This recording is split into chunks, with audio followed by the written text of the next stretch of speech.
Kakabago ko lang sa amo ko, tapos tinanong niya ako kung gusto ko ba daw mag-alaga ng pusa.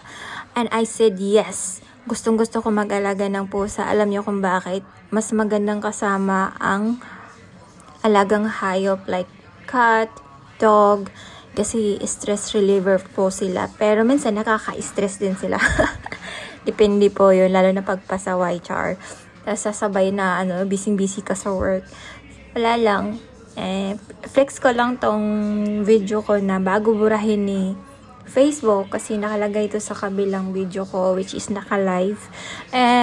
Ibuburahin na pala ni Facebook yung mga naka-live. So ito, kinukulik ko siya para may alaala ko sa kanya noong 1 month old pa lang siya. 1 month ba yun? Kasi magto 2 months pala. So, ayan. Ang kulit-kulit niya po noon. Ang jolly-jolly niya. Ang saya-saya niya. Pero ngayon, hindi ko siya maintindihan. Super ang tahimik niya.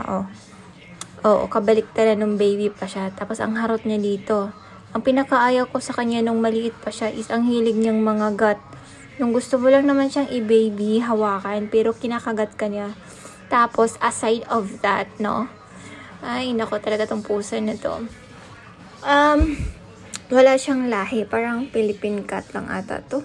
Ano bang tawag sa ganitong pusa? Basta para sa akin, pusa. Wala lang akong pakialam kung anong lahi yan. Yeah. Ito pala yung location namin dati is nasa Kaitak pa kami and wala na po yung bahay na yan. Nakabenta na po. So, we're moving into the new home. So, malaki na rin yung pusa namin. So, that's it. Memories with you.